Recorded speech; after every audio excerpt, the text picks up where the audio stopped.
Hey, before we dive into today's fabulous episode, I wanted to announce officially that if you've heard the rumors, they are true. The TSW Journal is officially here. It is available for you to purchase, and I cannot be more excited for you to get your hands on this journal. This has been a passion project for me. It's been a labor of love, and I'm so grateful to be able to share this with our entire community because it is very powerful, so freaking awesome, and I know you're absolutely going to love it. But what is it? Okay, I want to tell you who this is for. This is for you no matter what age or stage in this process of healing that you are in. If you're just starting your TSW journey, God bless you. Godspeed. We're all with you, cheering you on. If you're a year in like me, it's still for you as well. I'm actually using it myself and absolutely loving it. So it doesn't matter what stage you're in. It can be used for everybody. And I am just so excited to give this to you. So what is this journal all about? You can get way more details at tswjourneytohealing.com/journal. You can also just go to the website itself, the blog, and you'll see it a bunch of different places over there.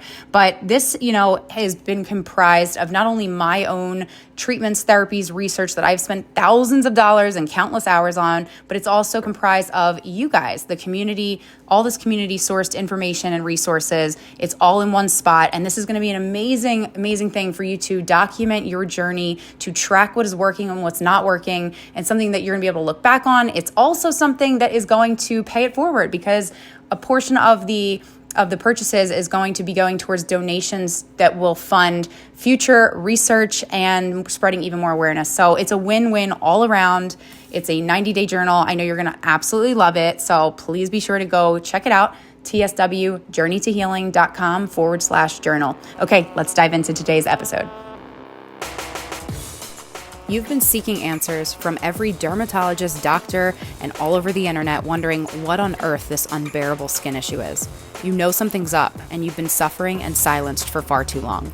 This podcast is going to bring awareness to the brutal reality that is topical steroid addiction and withdrawal syndrome. It will give you practical mental and physical tips to help you along your journey and provide you the strength you need to push through each day.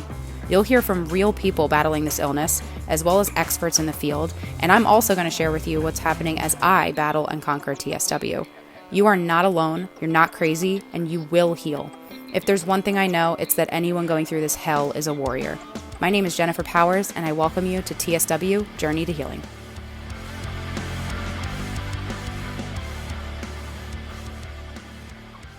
Okay, I am so excited. I have not been this excited in a long time.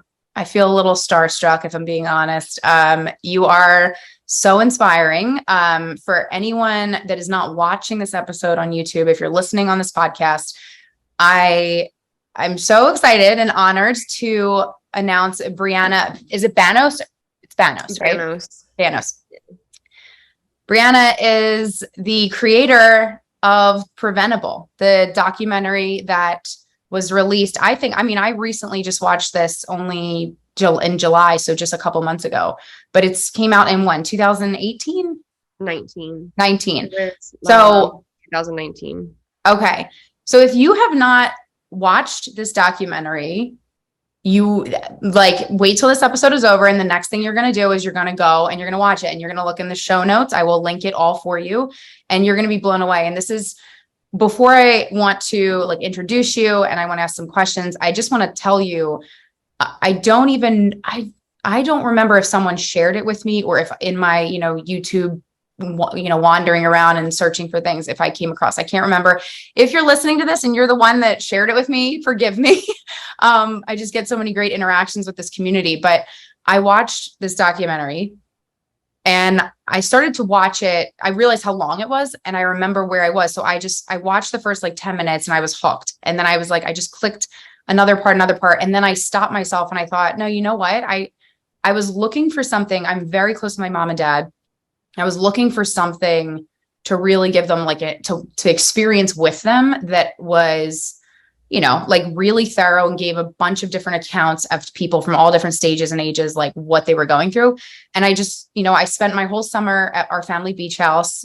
I was living there. My parents would come down on the weekends and I decided it was I'll never forget this. It was 10 a.m., probably the beginning of July. And I just put it on. I said, can you guys sit down and watch this with me? I think they thought it was probably 5 minutes, right? No idea that it was as long as it was. We started to watch it, and my mother, we're all very close. She has told me, and she's going to be a guest in the upcoming episodes on this podcast, but she's told me that she felt such guilt. And that was a theme for some of the parents that, was in the documentary. So if she's watching it, she probably gave in like 20 minutes or so. I can't remember which point it was. And she stood up and she walked over to the staircase. And I was like getting frustrated. I was mad. I was like, Mom, no, I need you to sit back down and watch this. And she's like, started crying and like kind of yelling at me and was like, this is my fault. This is my fault. This is all my fault. And I was like, in that moment, I mean, I felt so bad for her, but I was also so frustrated because I'm like, no, I really, really need you to watch this. Like, so it's not your fault. It's just, but we need to like understand what I'm going through. And my dad was silent the entire time, other than I think I heard him say like, wow, like a couple faces, maybe. My mom did end up watching it. It was over. And I mean, literally, I was holding back. I mean, tears were falling, but silently, but like I was so choked up. I thought I was going to like, really, it was going to come out. I could see my mom from 20 minutes in crying the entire time silently. And I'm going to cry right now. And then it was over. And my mom went to the kitchen, or she gave me a hug. My dad disappeared for like 10 minutes. And I saw him in the bathroom, and I'm like, I don't know, maybe his stomach hurts. I don't know what's going on. He comes out, and I think he didn't want me to see him get so emotional. And I did not expect this, by the way, that I'm getting so emotional. I had no idea. No, and it's like, it always hits me because I know people experience it differently. Yeah.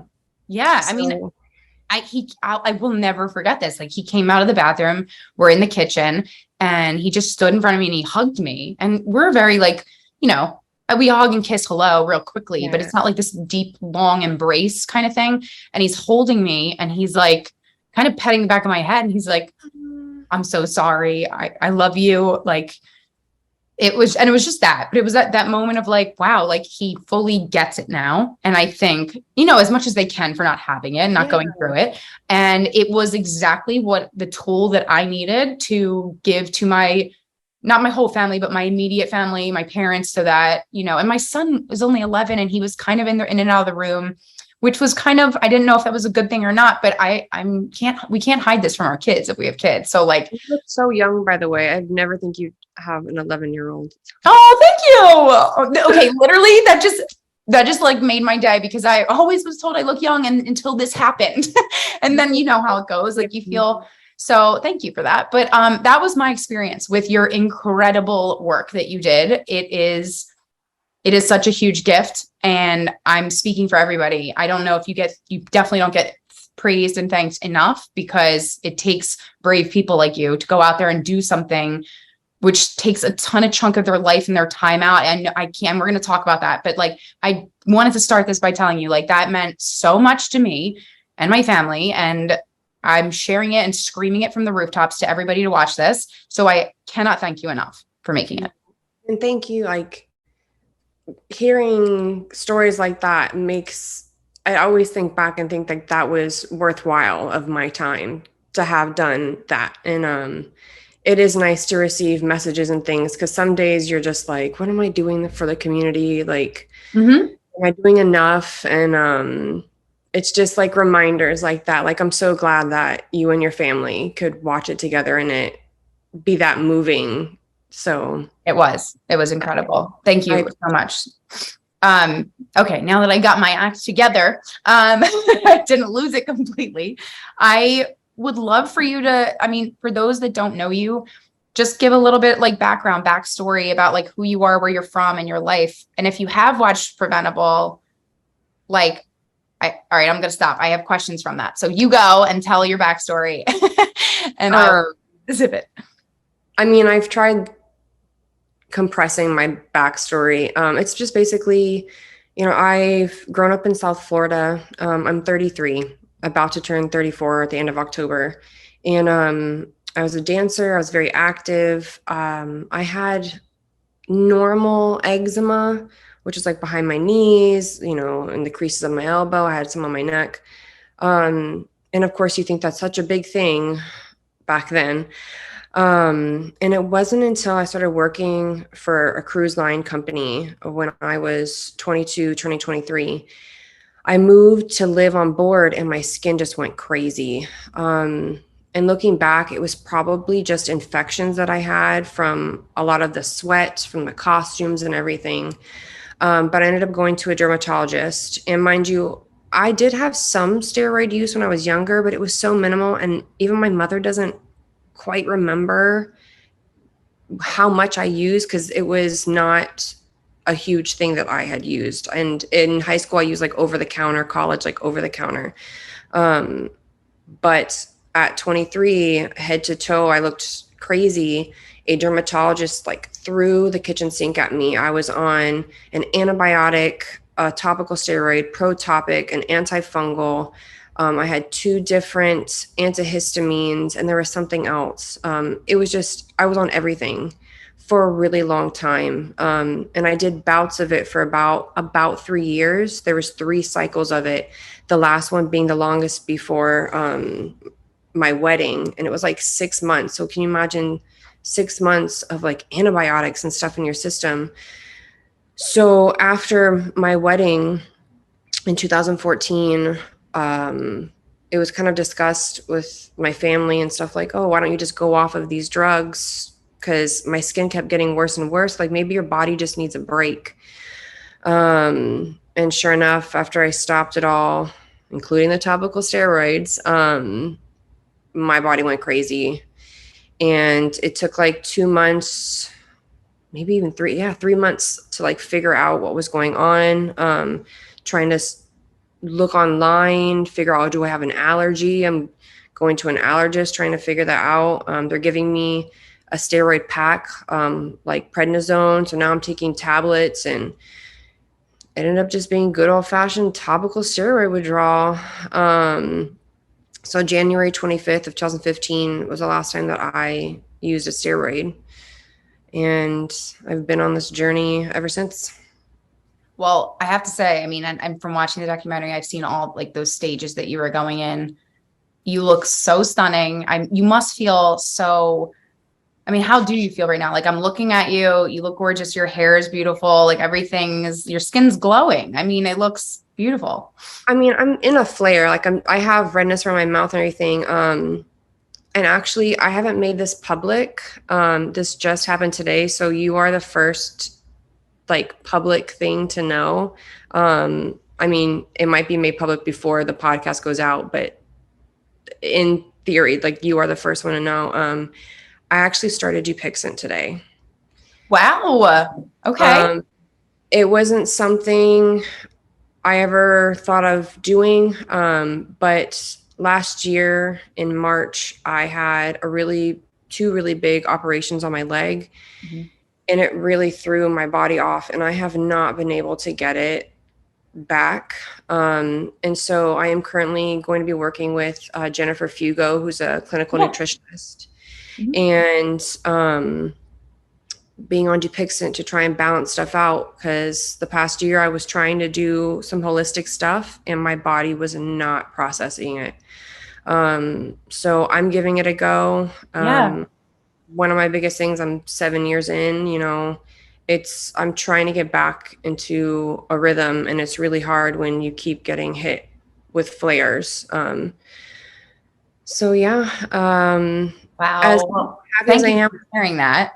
Yeah. And because I try and be transparent, and I don't want people to think like, if I start looking better in these next couple of months, like, oh, she's just what, no, like I'm testing on a drug.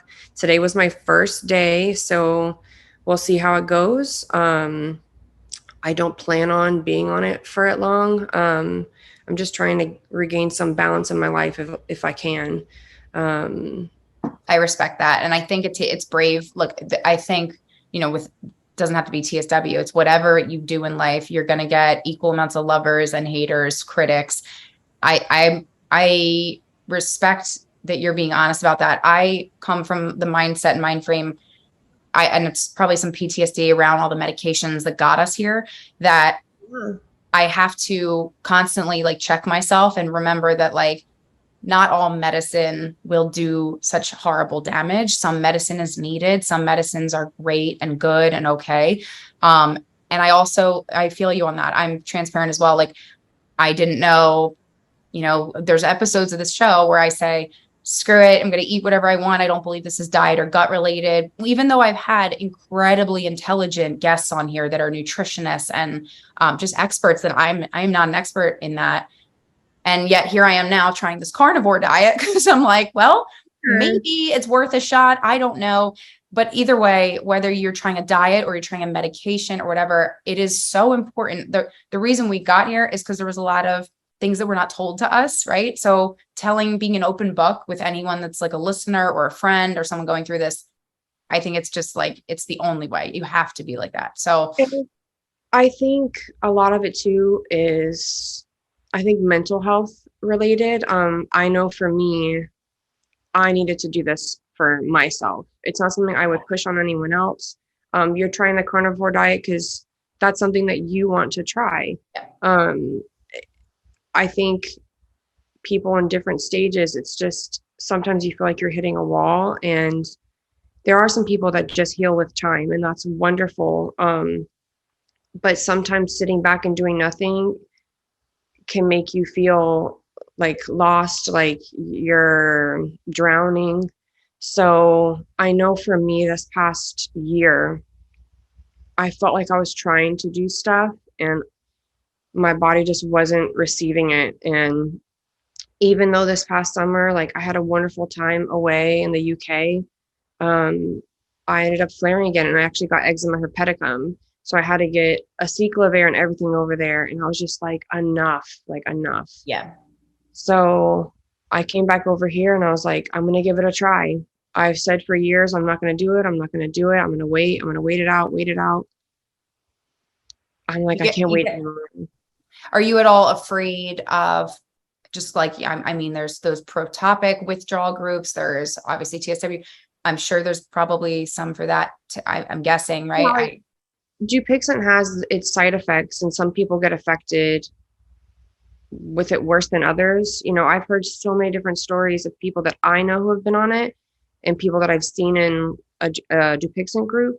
Mm-hmm. So it's kind of, it's like you got to try it to know how you're going to do on it. It's true. And I think you're brave for trying it after everything we've been through. Like, I also don't think there's anything wrong with doing what you need to do for you. Like I've said that before with guests, like just because I may not do that doesn't mean that you shouldn't do that. Doesn't mean that you should be shy or embarrassed or afraid to say what you want to try and do. Like we're all trying to figure this out. There is no, oh, that's the answer, right? Like easy.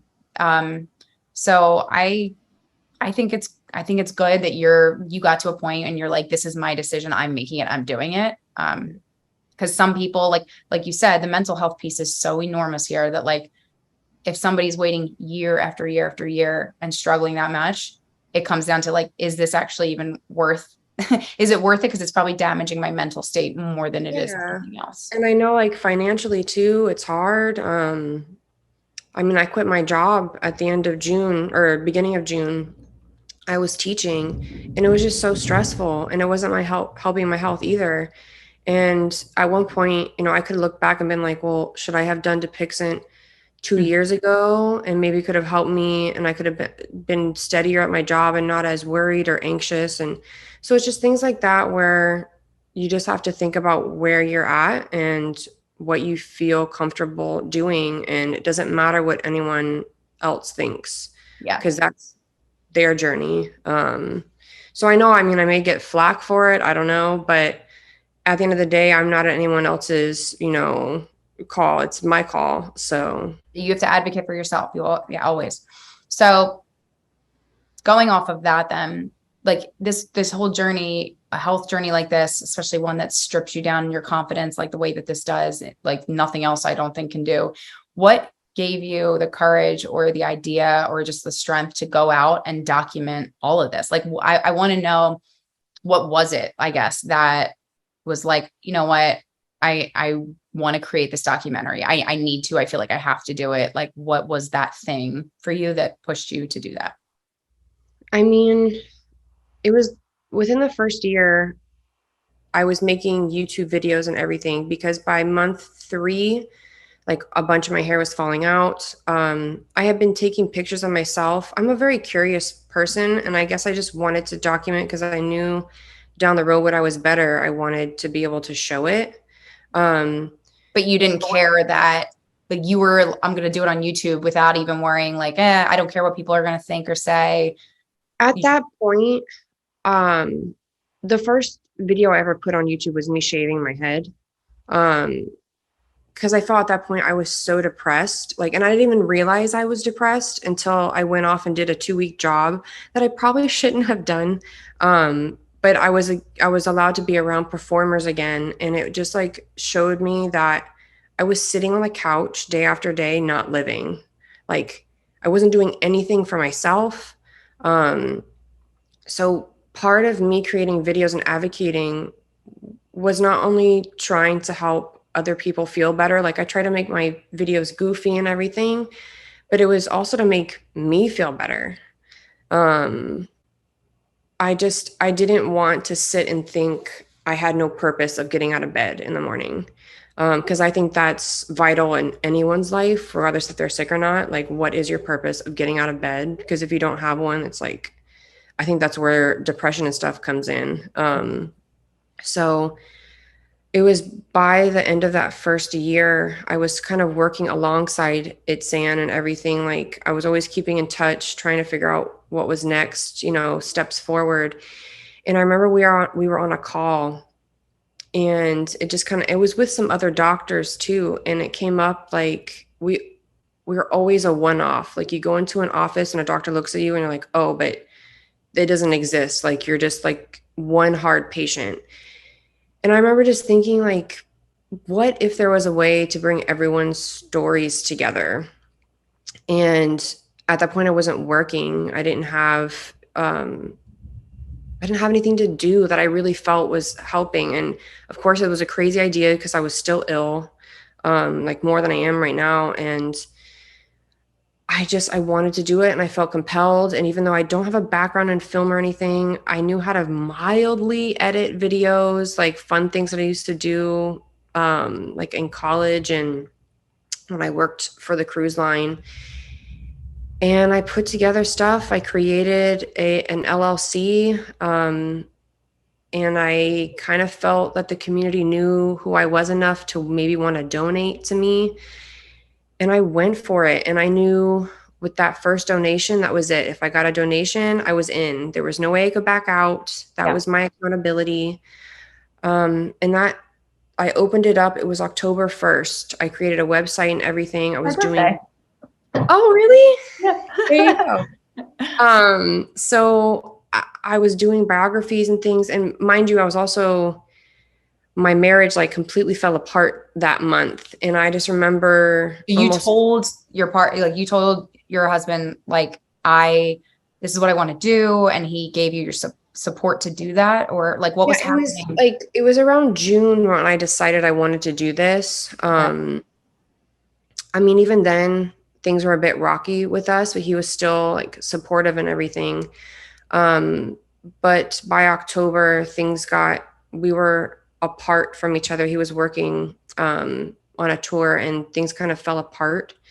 And I just remember like jumping in to this project because that was the only thing that was keeping me like emotionally afloat.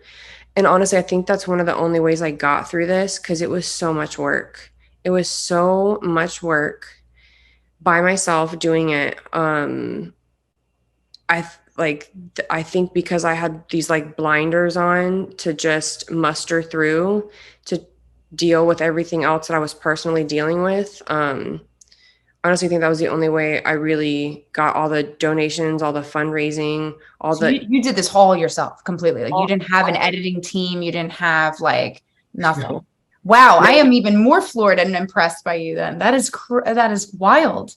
No, I did it all by myself. Fundraised from that October 2016 till June 2017. Then flew out that summer, did all of the interviews. I had managed everything myself, airlines, figuring out hotels, stays, equipment. Wow. I had a few people show me how to use a couple things that I was using that I bought, because I was like, I have no idea what this is.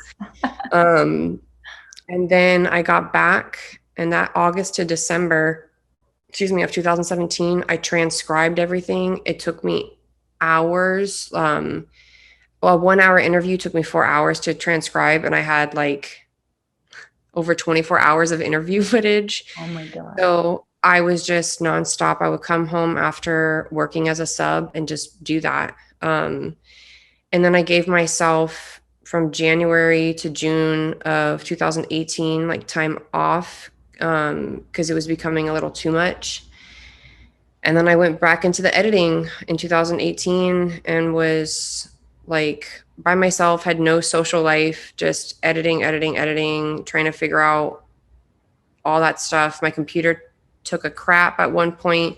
I was living at the Apple store for like a week. I even credited a couple of the guys that helped me in the documentary at the end. Their names are there because they were lifesavers. So it really was like a huge labor of love, but it came at a time where I needed that. I needed that focus to be on something else other than myself. So I can't imagine going through a divorce while going through this. Like I'm divorced too. And it's one of the most painful things. I don't wish that on anyone. It's so difficult, whether you have children or you don't. It's like a death, really. Yeah, it really is. Yeah. So I mean, I guess as much laborious amounts of work it was, they always say that. They say that for even us when we're itching, try to distract yourself, try to do something with your hands, try to be busy, so maybe that's the biggest blessing and gift that it was for you, really. To keep a focus. So, yeah. So let me ask you this, part of that process, like how hard was it for you to obviously making airline tickets and booking hotel rooms and things like that? That's not so hard, but making those appointments with like Dr. Is it Sato? Like, I mean, like all those people and connecting with the people that you did to have them open and wanting to be in this interview process. What was that like getting all those connections, making those appointments? I was literally so lucky to have landed the people that I landed. Dr. Lahiri in India, he was really, really big over there because they heavily abused steroids, because one, you can find them over the counter, like very, very potent over there. And he was really battling the government and stuff over there to not have that. And people were using it to lighten their skin and everything. So that was one whole aspect to show like even normal people that didn't have poor skin were being affected and having TSW symptoms. And then when it came to Dr. Fukaya and Dr. Sato, Dr. Fukaya had never talked like on film about this. And I was shocked that he wanted to meet me. And then he was the one that introduced me to Dr. Sato, and he's like, you should interview him too. And I hadn't even heard of him, but apparently he was really big and then did the moisture withdrawal. Yeah. So I was so lucky to have them. And then I had Dr. Lee. She was over in New York she was an immunologist, so she was doing all of the Chinese traditional medicine with herbs. So that was a whole other side. And then Dr. Leo, the biggest one of all for me, he's my dermatologist. Even though we're far away, I do telehealth with him.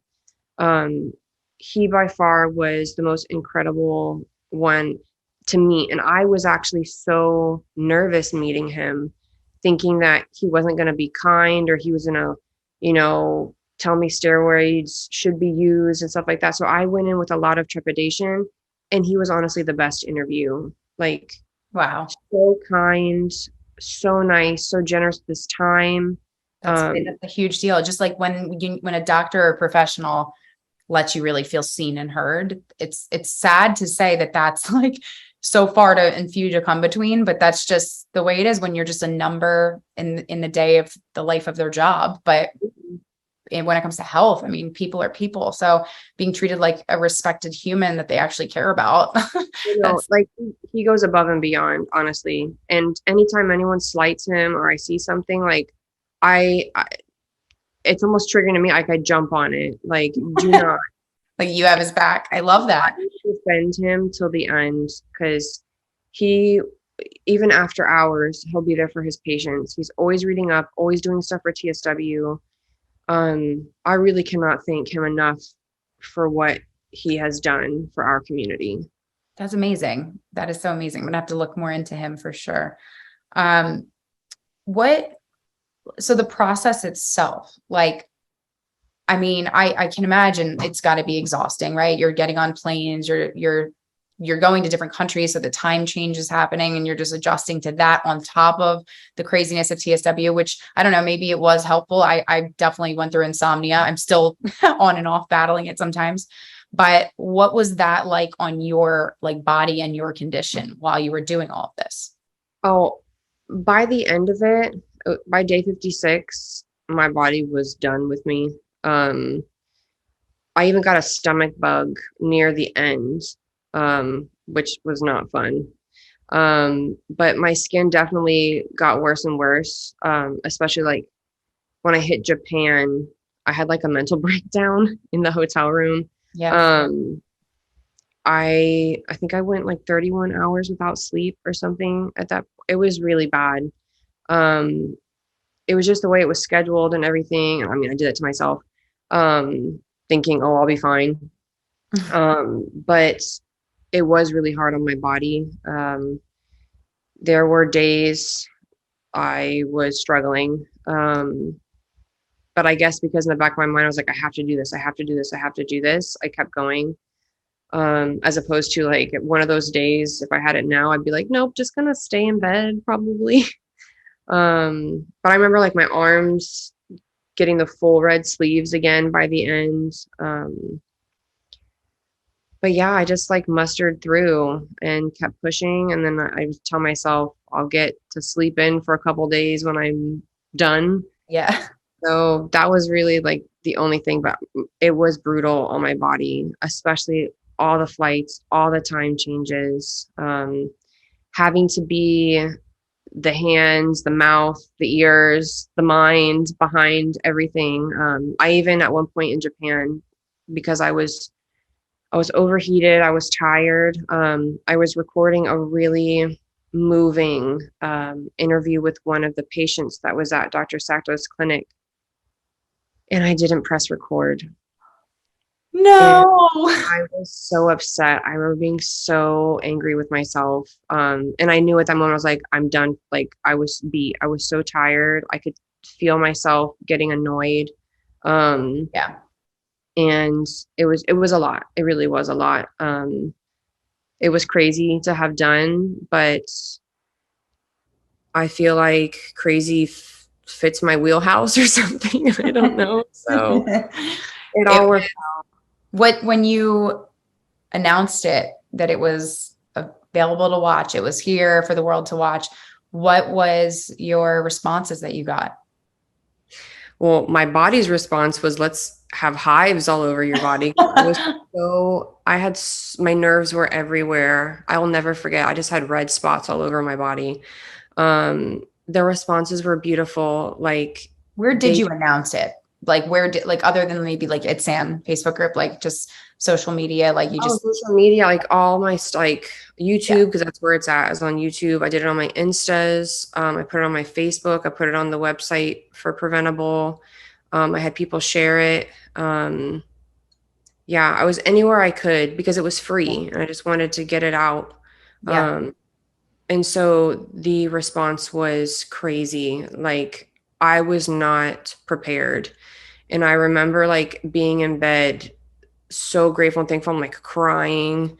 I mean, even Julie Block, who's the CEO of the National Eczema Association, wrote me Wow. and like sent me a kudos that she watched it a few times and that she couldn't like negate anything that I had put in there. So that was huge to me because I didn't want the documentary to be like a bashing of the medical community. Like Right.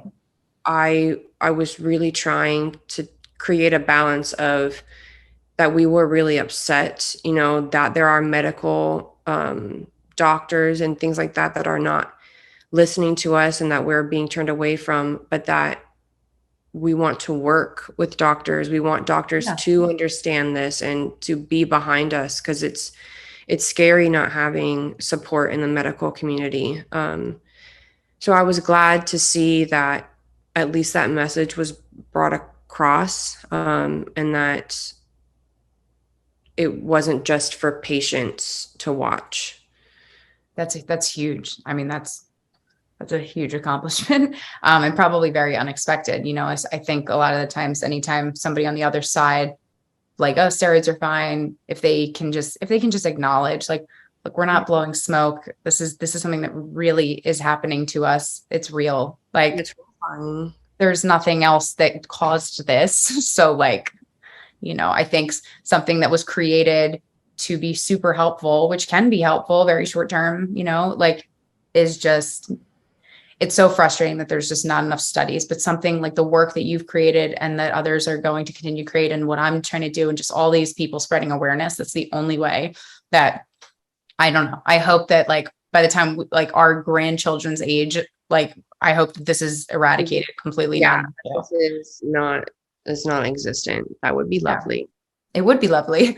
So tell me, like, what were some of the biggest, like, setbacks or hurdles that you had to go through, and then some of the challenges that you maybe had during this whole how many days was the whole filming for you? It was 50, how many? Filming was 56 days. 56, but then the editing, I'm sure, and that all took forever and ever. Oh, yeah, I mean, overall it took 2.5 years. That is a labor of love. Because it was the fundraising and everything. So, like, just the fundraising aspect, trying to get enough money, because people were like, oh, well, why don't you just do Zoom and everything? And to me, I was like, no. Not that it's not the same. I want to be there with people. I want to interact with their family. I want to see what they're going through. I want to meet these doctors face to face. I want them to meet me. So to me, there was no, for lack of a better word, like, half-assing it. Yeah. So I really pushed for the fundraising, and I was scared at one point. I remember there's a point in the documentary in the beginning where I'm like crying, sitting on a sidewalk.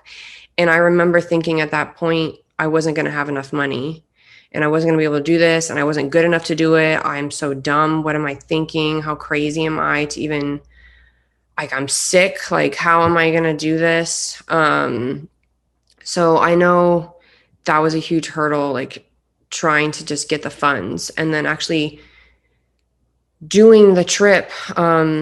I had to get an India visa to be let in to make it. And that was a whole hurdle. They made it so difficult to get that visa. The communication was awful. Thank you to Kelly Barda, who, like, took me in Atlanta, because I had to fly up there to the consulate for them to, like, let me know what was happening. So if it wasn't for that, I wouldn't have been able to get into India. Wow. And then, I mean, shooting it during was just hard on my body. One of the people I was supposed to interview ended up in the hospital, so I couldn't interview them. So that put a whole, like, flip on part of my trip. I ended up staying in I guess it's like the solarium atrium of a friend of mine's boyfriend's house in the UK, because I didn't have a place to stay. And then Kelly Glenister, who was next in line, she kind of let me sleep in her son's bed for a night or two, because I had nowhere to go. And so it was things like that, you know, like the switch ups that were little hurdles during the shooting. And then editing wise, oh my gosh, like, that was the biggest nightmare when my computer, like, crashed, and I ended up having to buy this, like, $750 gaming thing so that my computer could keep running. Those poor guys at the Apple store, they were probably so tired of me. But they were wonderful and great and helped me through all the little kinks and things. Like, that was the most frustrating part of it all, really, was trying with that editing. It just hurdle after hurdle with that situation.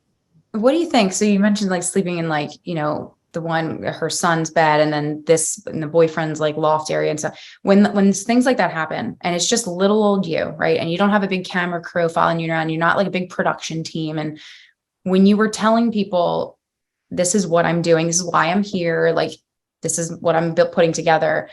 Do you think, because you mentioned a little bit when you're sitting on the sidewalk, we all get that imposter syndrome. I get it all the time where I'm like, who am I to do this? Who am I to, even just to put on this little podcast? It's just like, yeah, but like, I'm not the expert yet. And I am still going through it and I'm not healed yet. And so who am I? And I feel like everybody gets that. Do you feel, was there a point ever that you were like, I'm wondering if these people are even taking me seriously, or that, do they really think that I'm going to be able to do this? Like, were you doubting yourself as far as how others that you were interviewing were kind of like viewing you? Were you ever thinking that? Funny enough, I felt like people were so encouraging to me. That's awesome. I think I was the biggest one that was like, I can't, like, I don't know how I'm going to do this. I would have almost every day a pep talk of, all right, Bri, like, you're doing this for a purpose. You have a reason. It's going to get done. You don't know how, but it's going to get done. And like, I remember listening to a podcast, and it's kind of my thinking of a lot of things is, once you find the what, the how is going to happen as long as you focus on the what. And my what was making the documentary. And there were pieces of it where I was like, I don't know how I'm going to do this, but I'm betting on myself.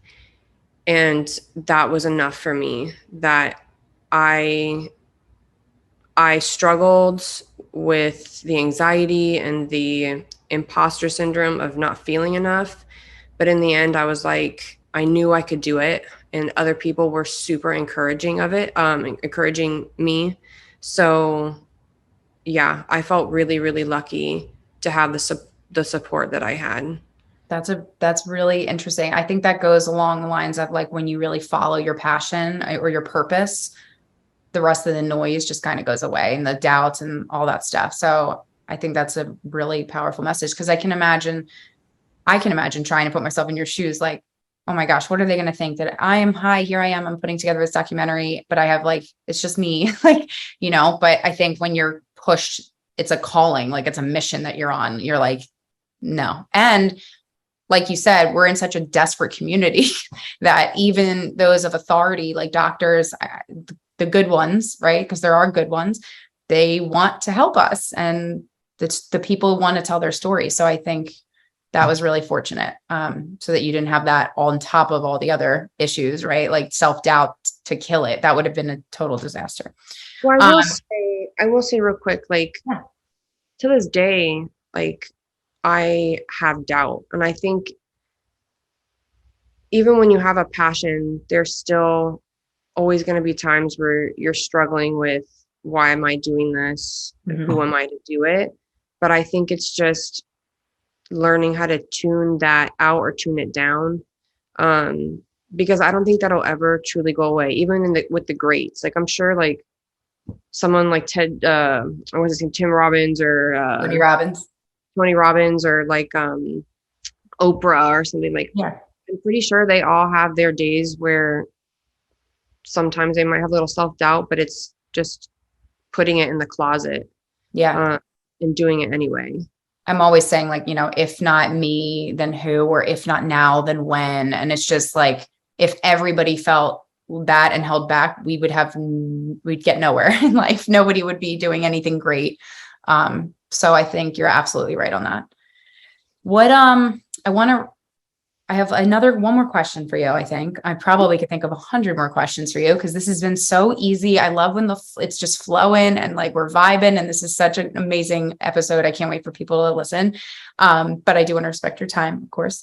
But what is one thing, and I like to ask every guest on the show this, and it's because it's so cool how many there's similarities in all of them, but everyone says things in a different way. So what is one thing that you wish that TSW warriors would, this is a 2-part question. So number one, what you wish they would have known or wish they would know before they embark on their TSW journey. So let's say somebody is like doing their research. They're like, God, this can't be eczema. And they just figured out, they find ITSAN, they find you, they find me, they find whatever. And they're like, oh shit, I have topical steroid withdrawal. That's what's going on. Oh my God. That means I have to like get off of these. And this is what I'm in store for. Like now they know what they have to go through. What is something you wish or hope that they will know at that point? I think the biggest thing is to not have expectation. I know when I first started, like, I'm still going through skin stuff 7 years in, and I was so healthy starting out. I was a dancer. I was an aerialist. I worked out every day. You know, I ate well. I managed my health. I was a good weight. Like, I didn't smoke. I wasn't a heavy drinker by any means. Like, I barely drank. So to me, I had this expectation that I'm going to get better quick. Like, you know, this is going to be simple and okay, you know what? It's going to be hard for a little bit. And then I'm just going to be through it in a year, maybe 2 years. And I think setting that expectation can really kill you in the end.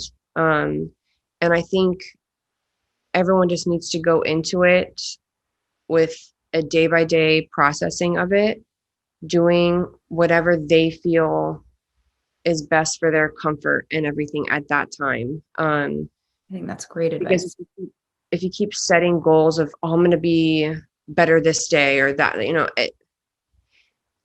and you hit that day and you're not better, it's really hard because, I mean, through this, you have so many cancellations and so many things you miss out on and everything. And it's hard when you expect to be better and you're not. And it's so hard to not put an expectation, but that is something as advice I would give to someone who's just starting out. Like, don't tell people, oh, I'll be better in a year or something, you know, just tell them, you know what, this is a process.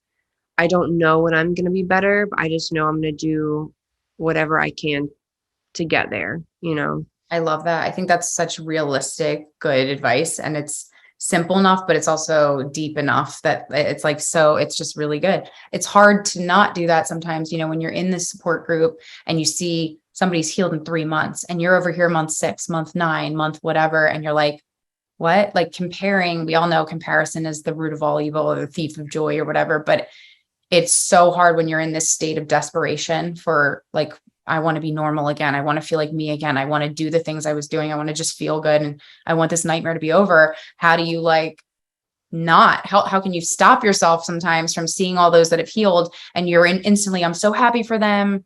Now I'm even more miserable about myself in the state that I'm in. Like that is really hard to do. And that's why actually the episode that dropped, I think today on my, well, this is not airing today, September 7th.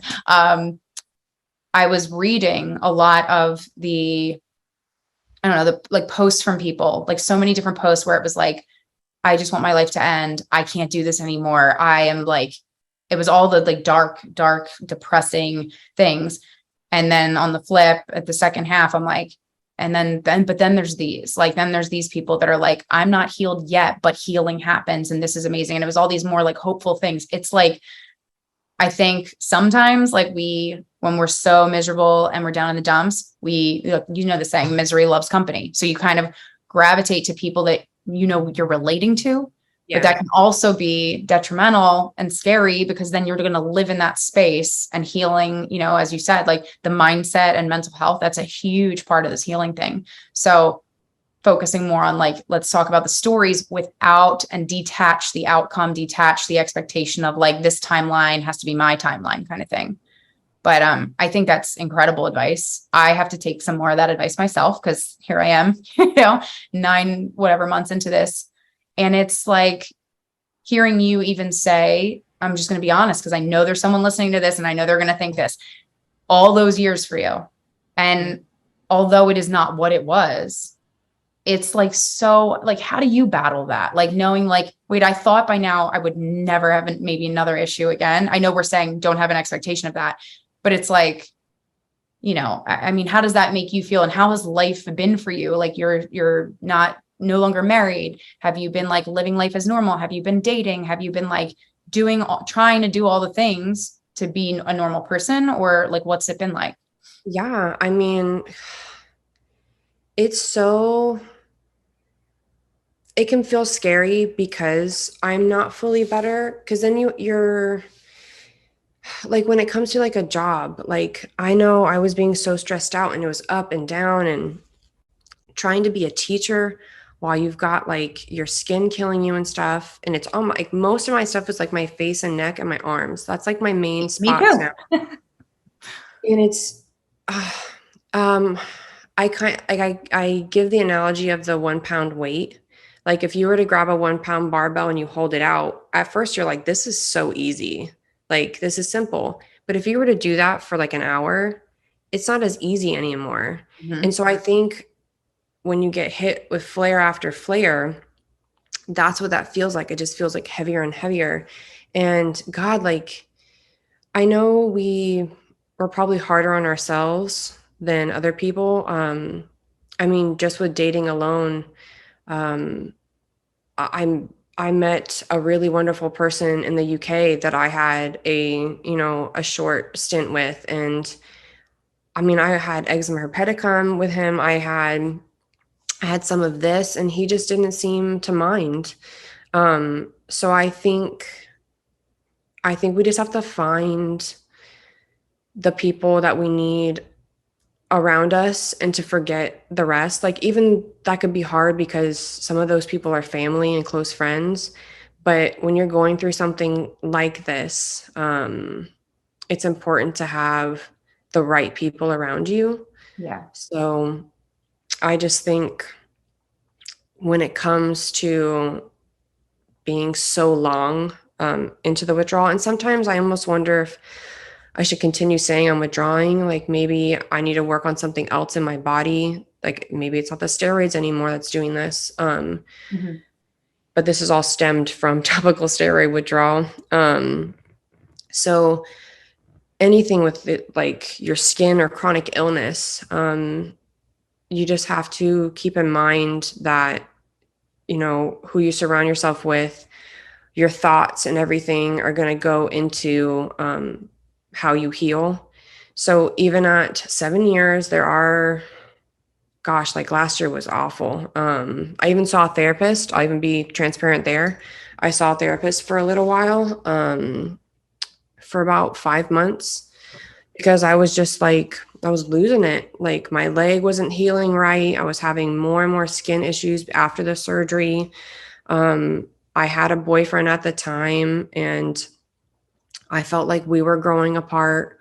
So I think you just have to focus on you sometimes. Yeah. And so finding a therapist was really helpful. But it is hard. It is hard to see like people that are 2 years and like, yeah, I'm healed. And I'm like, that's amazing. Mhm. Why am I Yeah. not? Um, so yeah, and I think that's part of the reason why I took Dupixent. Like I need a break. Yes. I want to see if something can give me a break. Yeah. Um, so that I can figure out my life and figure out ways to heal things inside, because obviously Dupixent isn't a cure. Mhm. Um, but it's something to help me along the way of helping my body. So, Absolutely. yeah.